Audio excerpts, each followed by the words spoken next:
একজন শিল্পী আছে, আপনারা জানেন, খুব বিখ্যাত শিল্পী, আর তার নাম এমডি ইমরান। তিনি আমি আরো একটি ঘটনা আপনাদের সম্মুখে পরিবেশন করে শোনাবো। আপনারা অনেকে শুনেছেন ইউটিউবের মাধ্যমে সেই ঘটনামূলক গজল, যে একটা কুকুর জান্নাতে যাবে, আপনারা জানেন তো। তারপরে মা বোনেদেরকে নিয়ে একটি গজল পরিবেশন করব। যেমন আমরা বেটা ছেলে যারা পুরুষ, যারা জুম্মার দিন নামাজ পড়তে যায় অনেক নেকি হয়, কিন্তু মহিলারা জুম্মার দিন নামাজ পড়তে যেতে পারে না, যায় না তো মসজিদে।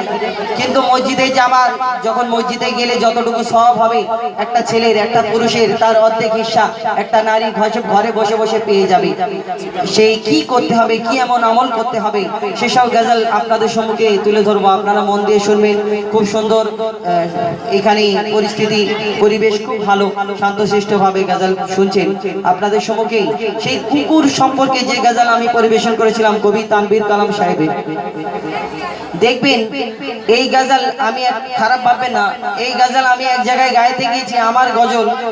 আর এই গজলটা আমি যে শুরু করেছি, বলছে দাদা এই আপনি এত বড় শিল্পী হয়ে আপনি কার গজল গাইছেন, আপনি এত বড় শিল্পী হয়ে আপনি কার গজল গাইছেন।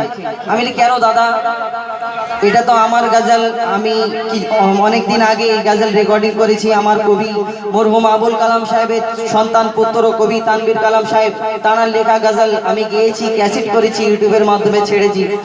তো সে বলছে যে নিউ টাউনে একজন শিল্পী আছে, আপনারা জানেন, খুব বিখ্যাত শিল্পী, আর তার নাম এমডি ইমরান। তিনি এই গজল গেয়েছেন।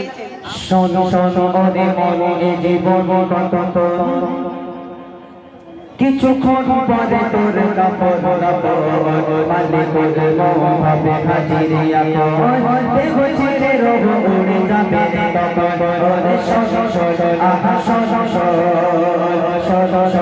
রে মনে জীবন কিছুক্ষণ পরে তোর। তিনি এই গজল গেয়েছেন। আমাকে আমি এত খারাপ লেগেছে আমার জীবনে, আমি কোনোদিন এরকম জীবনে খারাপ ফিল করতে পারিনি। যে একটা স্টেজে মাইক ধরে যখন আমি গজলটা পরিবেশন করতে শুরু করেছি, আমাকে বললো দাদা আপনি অন্যজনের গজল কেন গাইছেন, ডুপ্লিকেট কেন করছেন। তো যাই হোক, এটা ডুপ্লিকেট ভাববেন না, আমি আমার নিজেরই গজল। এই গজলটা অনেক দিন আগে লিখে দিয়েছিলেন আমার কবি তানভীর কালাম সাহেব, কবি মরহুম আবুল কালাম সাহেবের সন্তান পুত্র। ইউটিউবের মাধ্যমে দেখে নেবেন, পুরো গজলটা ছাড়া আছে। তো যে যাই হোক, সে গিয়েছেন, অনেক অনেক ধন্যবাদ। আপনারা মনে করবেন না যেন, আমি পরিবেশন করে শোনাবো। আপনারা জানেন আমরা যখন নামাজ পড়তে যাই, যদি রাস্তা দিয়ে যেতে যেতে আমাদের গায়ে কুকুরের লেজ লেগে যায়, কুকুরের গা লেগে যায়, আমরা বলি এই পোশাকটা নাপাক হয়ে গেছে, আর নামাজ পড়তে যাওয়া যাবে না।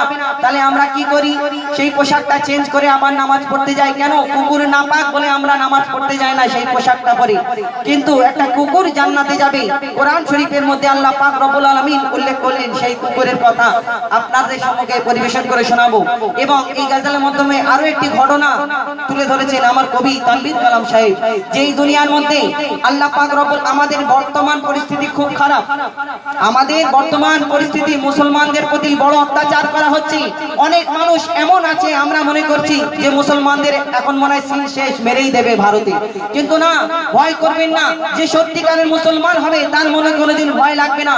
এই দুনিয়ার মধ্যে একদিন এমন একটা দিন আসবে, যেদিন সবে দলে দলে মুসলমান হয়ে যাবে, শুধু টুপিওয়ালা, শুধু মুসলমান আর মুসলমান থাকবে। সেদিন কবে? যেদিন ঈসা নবী দুনিয়ার মধ্যে আসবেন। ঈসা নবী যখন দুনিয়ার মধ্যে আসবে, সবাই মুসলমান হয়ে যাবে। এরা তো ভোঁতা ছুরি দিয়ে গলায় ঠেকিয়ে বলছে, হয় কলমা ছাড়ো, নাই ভারত ছাড়ো, ভারত ছেড়ে চলে যাও। তখন ভোঁতা ছুরির সিন থাকবে না। ঈসা নবী যখন দুনিয়ার মধ্যে আসবে, তখন তার হাতে কি থাকবে?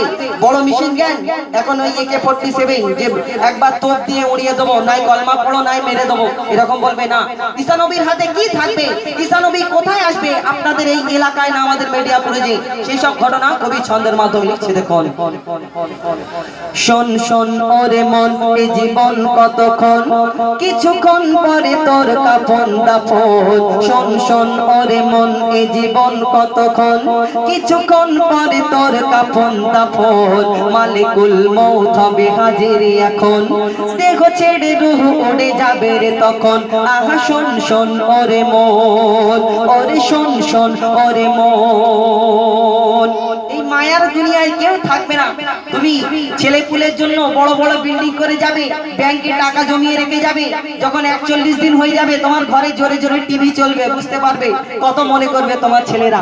কবি ছন্দের মাধ্যমে লিখছে দেখুন, মায়া ভরা এই দুনিয়াতে কে ছিল চিরকাল হায়াতে, বলো কে ছিল চিরকাল হায়াতে, নবী হোক আর বাদশাহ উজির বিদায় নিয়েছে খালি হাতে, সব বিদায় নিয়েছে খালি হাতে, নেকি গোনা আর পাওনা দেনা, নেকি গোনা আর পাওনা দেনা যাবে শুধু তোমার সাথে।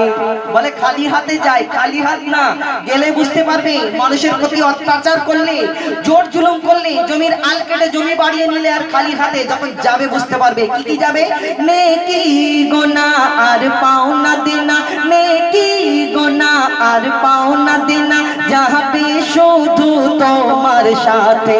কবরে আধারে ঘুমাবি যখন, মানকের নেকির এসে ডাকবে তখন, সওয়াল হবে তোর কঠোর এমন, খাড়া হয়ে যাবে তোর মরাগার লোক। ওরে শোন শোন ওরে মন, আহা শোন শোন ওরে মন, কোন কুকুর জান্নাতে যাবে?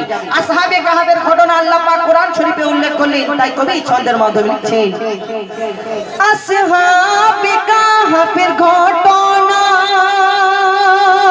কেহ জানে আবার কেহ জানে না, কেহ জানে আবার কেহ জানে না, আধার পাহাড়ের একটি গুহায় 6 জন মানুষ আজও জ্যান্ত ঘুমায়, 6 জন মানুষ আজও জ্যান্ত ঘুমায়, তাদের ছিল এক পোষা কুকুর, সেই দিত পাহাড়া রাত দুপুর, দিত পাহাড়া রাত দুপুর, তারা আছে হায়াতে এই দুনিয়াতে, তারা আছে হায়াতে এই দুনিয়াতে, ঘুম ভাঙবে তাদের কিয়ামতে, নির্জন নিঝুম নিরালা গুহায় 6 জন একসাথে আরামে ঘুমায়, ওয়াদা করেছে খোদা দয়াময়, কুকুর সাথে জান্নাতে তারা যাবে নিশ্চয়।